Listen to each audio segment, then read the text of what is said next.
آج کی دنیا میں انسان اس پہ فخر کرتا ہے کہ میں چاند پہ گیا ہوں۔ بلندیوں پہ جانا یہ انسان کے لیے بہرحال ایک باعث افتخار ہے۔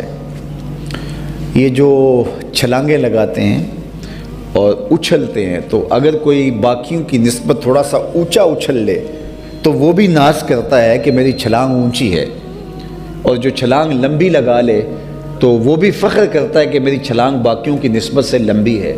تو یار کوئی اچھل لے، بعد میں ٹانگ چاہے توڑا بیٹھے، لیکن جو اچھل لے لوگوں سے، اچھل کے اوپر چلا جائے، وہ بھی ناز کرتا ہے میں سب سے اوپر اچھلا ہوں۔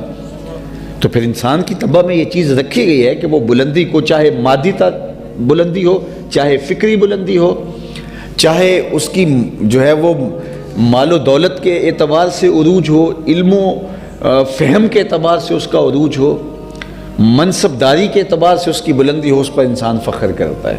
تو پھر جو چاند پہ چلے گئے ان کا فخر تو بجا ہے، اور آج بھی وہ اپالو 11 کو انہوں نے سنبھال کے رکھا ہوا ہے ناسا میں۔ وہاں وہ لوگ جاتے ہیں، تو ہم بھی جب گئے تو ہم نے کہا ہم بھی اسے دیکھیں گے، اور وہاں میلہ لگا ہوا تھا کہ، اور یہ ان کے لیے اعزاز ہے اور ان کے لیے فخر ہے کہ جناب ہم اس کے اوپر بیٹھ کر کے جو ہے وہ چاند کی چھاتی کو روند کے آئے ہیں۔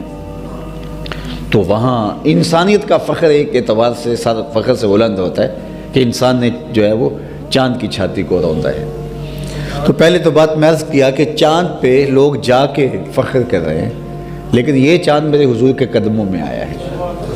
چاند پر پہنچ جانا حقیقت صحیح، مان لیا، چاند پر پہنچ جانا حقیقت صحیح، چاند قدموں میں لانا بڑی بات ہے۔ اور دوسری بات، پھر میرے اور آپ کے آقا و مولا وہاں گئے ہیں جہاں انسانی تخیل کی پرواز بھی نہیں ہے۔ اچھا، بات نتیجے کی طرف میں آپ کے سامنے رکھنا چاہتا ہوں کہ اتنی بلندیوں پہ کروڑوں اربوں روپے خرچ کرنے کے بعد جو لوگ چاند پہ گئے ہیں، واپس پلٹ کے آئے تو فخر و مباحات کیا، پوری دنیا پہ دعوتیں کی، ملک و ملک گھومے، دنیا نے ان کو تکریمات دی، استقبالیہ دیے گئے، اعزاز و تکریم، پروٹوکول، بہت کچھ ملا کہ یہ ہیں وہ لوگ جو چاند پہ گئے تھے۔ اچھا، بات یہ ہے کہ چاند پہ گئے اور اربوں روپے خرچ کیے، تو وہاں جا کے انسانیت کے لیے کیا لائے؟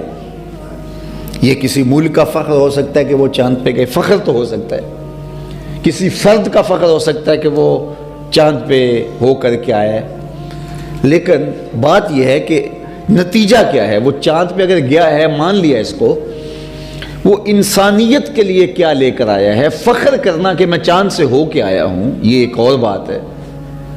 ایک درخت پھلوں سے بھرا ہوا ہو اور ایک آدمی پھل اوپر تک چلا جائے اور واپس خالی دامن ہی آ جائے، تو وہ کہے کہ میں درخت سے اوپر سے چڑھ کے آیا ہوں۔ میاں نیچے لوگ بھوک میں تڑپ رہے ہیں، تم درخت کے اوپر تک گئے ہو اور پھلوں سے شاخیں لدی ہوئی ہیں، تو تم ہمارے لیے کیا لے کر آئے؟ وہ کہتا ہے وہ نہیں لا سکا۔